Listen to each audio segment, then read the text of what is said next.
ఉంగుటూరు మండలం చేబ్రోలు గ్రామంలో పంచాయతీరాజ్ వ్యవస్థాపకులు రాష్ట్ర జాతీయ అధ్యక్షులు వైవీబీ రాజేంద్ర ప్రసాద్ మాజీ ఎమ్మెల్సీ చేబ్రోలు గ్రామంలో సర్పంచుల సమస్యలపై సమర శంఖారావు నిర్వహించారు.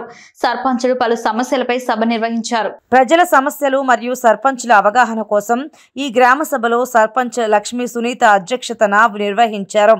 బాబు రాజేంద్ర ప్రసాద్ మాట్లాడుతూ జగన్మోహన్ రెడ్డి ప్రభుత్వం సర్పంచుల నిధులు 8,000 కోట్ల రూపాయలు దొంగతనం చేసిందని ఆరోపించారు.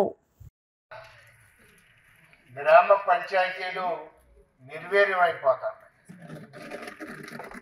ఆ సమస్యలపైన గ్రామ సభలు నిర్వహించి మీ గ్రామీణ ప్రజలతో నేరుగా ప్రత్యక్షంగా మీతో మాట్లాడి మీ సమస్యలను తెలుసుకొని ఒక గ్రామ వికాస పత్రం మేము సర్పంచుల సంఘం అలాగే పంచాయతీరాజ్ ఛాంబర్లకు చెందిన రాష్ట్ర కమిటీ నాయకులు అందరం కూడా ఇక్కడికి రావడం జరిగింది.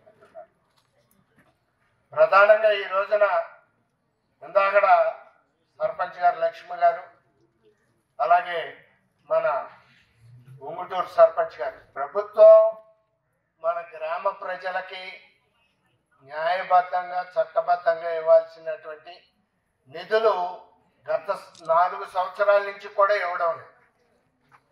స్టాంప్ డ్యూటీ కానివ్వండి, రిజిస్ట్రేషన్ సర్ఛార్జ్ కానివ్వండి, లేకపోతే నీటి తీరువా కానివ్వండి, ప్రొఫెషనల్ ట్యాక్స్లో వాటా కానివ్వండి, ఇలా అలాగే రాష్ట్ర ఆర్థిక సంఘం నుంచి కూడా మనకి నిధులు రావాలి. రాష్ట్ర ఆర్థిక సంఘం, కేంద్ర ఆర్థిక సంఘం వేరు, అది ఢిల్లీ నుంచి వస్తాయి. ఇది రాష్ట్ర ఆర్థిక సంఘం, ఈ అమరావతి నుంచి రాష్ట్ర ప్రభుత్వం ఇవ్వాలి. ఆ నిధులు కానివ్వండి, ఇలా పెద్ద ఎత్తున మనకు వచ్చేటటువంటి నిధుల్ని పర్ క్యాపిటల్ గ్రాంట్ కానివ్వండి, ఇటువంటి ₹1 కూడా గత 4 సంవత్సరాల్లో రాష్ట్ర ప్రభుత్వం ఇవ్వలేదు. ఏమో లక్ష్మి గారు ఏమన్నా ఇచ్చిందా రాష్ట్ర ప్రభుత్వం నుంచి? రాష్ట్ర ప్రభుత్వం మన గ్రామ పంచాయతీలకి తాను ఇవ్వాల్సినటువంటి వాటా నిధులు ఇవ్వకపోగా కేంద్రం నుంచి, ఢిల్లీ నుంచి ప్రధానమంత్రి మోడీ గారు పంపించేటటువంటి కేంద్ర ఆర్థిక సంఘం 14-15 ఆర్థిక సంఘం నిధులు గత 4 సంవత్సరాల్లో 8,629 కోట్లు పంపిస్తే ఆ నిధులను కూడా రాష్ట్ర ప్రభుత్వం దొంగిలించి వేయటం జరిగింది. ముఖ్యమంత్రి జగన్మోహన్ రెడ్డి గారు మన పంచాయతీలకు వచ్చే నిధుల్ని దోపిడీ చేసి ఆ నిధుల్ని దారి మళ్లించి తన సొంత అవసరాలకి, సొంత పథకాలకి వాడుకోవటం జరుగుతుంది. ఇవే కాదు, ఇందాక మన సర్పంచ్ సోదరులు చెప్పారు, ఉపాధి హామీ నిధులు కూడా గత 4 సంవత్సరాల్లో ₹1 కూడా ఇవ్వలేమా.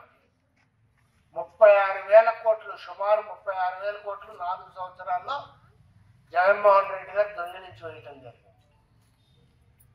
అలాగే జలజీవన మిషన్ నిధులు, అలాగే రూరల్ రోడ్ మెయింటెనెన్స్ కింద నిధులు, ఇలా సుమారు మన గ్రామాలకి, మన గ్రామ పంచాయతీలకి, మన సర్పంచులకి, అంటే మన గ్రామీణ ప్రజలకి, అంటే మన రాష్ట్రంలో ఉన్న 12,918 గ్రామ పంచాయతీల్లో ఉన్న 3,50,00,000 మంది మీ పోటీ గ్రామాల ప్రజలకి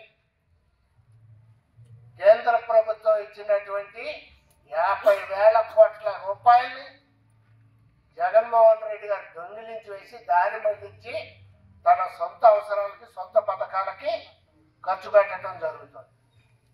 ఆ నిధులు అయ్యో సర్పంచ్ గారియో నాయో ఎక్కడో గ్రామ పంచాయతీయో కాదు, ఆ డబ్బులు మీ గ్రామాల ప్రజల డబ్బులు. ఆ డబ్బుల్ని మీకు మంచినీళ్ళు ఇవ్వమని, రోడ్లు వేయమని, రైళ్లు కట్టమని కేంద్ర ప్రభుత్వం ప్రధానమంత్రి మోడీ గారు ఢిల్లీ నుంచి పంపించారు. ఆ రకంగా గతంలో చంద్రబాబు నాయుడు గారు ఉండగా 2014 నుంచి 19 వరకు కూడా ఇలాగే 50,000 కోట్లు పంపించారు.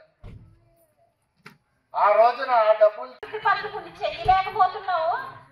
ఎందుకు చేయలేకపోతున్నారు అనే దాని మీద, ఎందుకంటే మనకి రాష్ట్ర నిధులు వస్తాయి. రాష్ట్ర ప్రభుత్వం ఈ కేంద్ర ప్రభుత్వం నుంచి వస్తున్నాయి. అవి ఈ నిధులు మన రాష్ట్ర ప్రభుత్వం నిజంగా చెప్పాలంటే దొంగతనం చేసింది. ఆ దొంగతనం చేయడం వల్ల మనకంటే దొంగతనం అంటే ఒక సర్పంచ్ సంతకం కానీ దృష్టికి కానీ తేకుండా వెళ్ళిపోతాయి. ఇప్పుడు మనం చెప్పి తీసుకుంటే అది మామూలుగా తీసుకున్నాడు, చెప్పకుండా తీసుకెళ్ళిపోతుంది, దాన్ని దొంగతనమే అంటాం కదా. ఇలాగా దొంగతనం చేసి తీసేసుకొని పైగా గ్రామాల అభివృద్ధి జరగకుండా కేవలం పథకాల మీద ఆధారపడి ఈ రాష్ట్రాలు నడిపిస్తున్నారు. గ్రామాల అభివృద్ధి శూన్యంగా ఉంది. అవును కదా ఈ రోజున. కాబట్టి మా గ్రామాలని అభ్యున్నతి కోసం మా ప్రజల్ని ప్రతి గ్రామంలోనూ గ్రామ సభ నిర్వహించి సర్పంచెస్ లోను గ్రామ ప్రజల్లోనూ చైతన్యం చేస్తున్నటువంటి రాష్ట్ర జిల్లా సర్పంచెస్ ఛాంబర్ కి ప్రత్యేకమైన ధన్యవాదాలు తెలియజేసుకుంటున్నానండి. వాళ్ళ సొంత డబ్బులే ఇస్తున్నట్టు, వాళ్ళ జేబులో డబ్బులే తీసిచ్చినట్టు గొప్ప చెప్పుకోవడం జరుగుతుంది. ఇది నిజంగా ప్రజలందరూ కూడా తెలుసుకోవాలి. ఎవరు ఏం చేసినా కూడా మన రాష్ట్ర ప్రభుత్వం ఇచ్చిన కేంద్ర ప్రభుత్వం ఇచ్చిన మనం పన్నుల రూపంలో కట్టిన డబ్బులే మనకి ఇస్తున్నారు. కాబట్టి ప్రజలందరూ ఈ విషయాన్ని గ్రహించాలి. అలాగే ప్రజలు కూడా